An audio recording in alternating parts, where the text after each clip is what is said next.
Hello all, in this video we'll take a closer look at one of our many out-of-the-box dashboards, the Model Traffic Light Metrics. We can find it by navigating into our Projects dashboard, and we'll find it on the left-hand side under Product Overview, Model Traffic Light Metrics. Clicking on it will take you to the dashboard.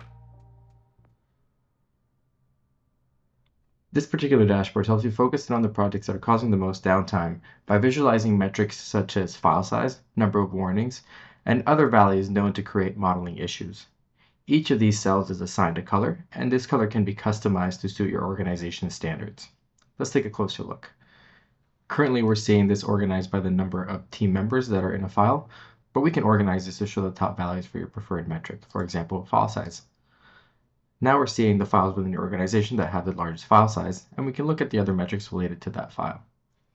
As we saw on the last video, I can filter out values for a particular project by clicking on the name of the project within the visualization and clicking the plus icon and apply filter to current view. This automatically created a filter so that it's only showing me information related to that one file. Similarly, say I want to exclude that file from results, I can hover over it and press on the minus symbol.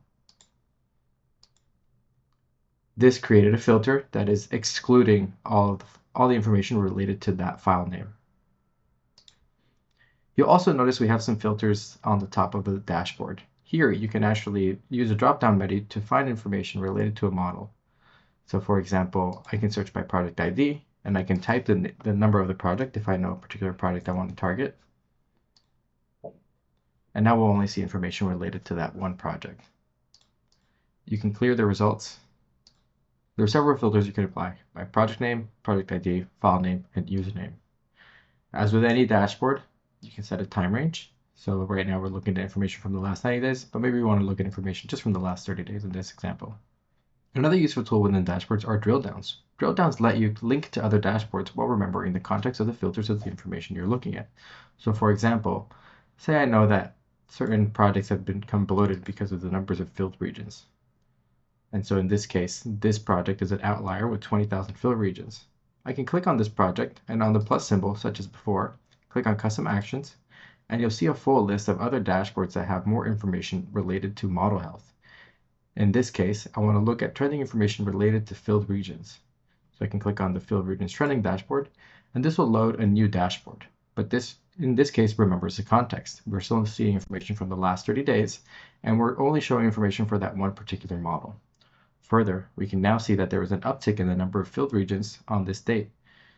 We can drag select within the timeline to hone in on data just from that time.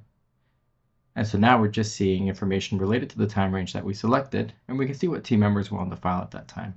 This could be an opportunity to upskill team members to show them alternatives to using filled regions. Let's go back. Back in the Traffic Light Metrics dashboard, we can target projects that seem to be a bit problematic in terms of how many metrics they have in the red. This project is a good candidate. In this example, we can see this project has a high amount of views, so we can click on the plus sign here, go to Custom Actions, and select Views Trending. This now takes us to the Views Trending dashboard and has created a filter with that file name. So we're only seeing information for that particular file and how the number of views in that file has increased. There's a lot to discover with Bimbeats. By navigating through your data with the help of our out-of-the-box dashboards, you can gain actionable insights to help improve model performance. If you have any questions, please communicate with us via our Discourse forum, linked in the description below. Follow us for more insights on how to make the best of your data using Bimbeats. Have a good one.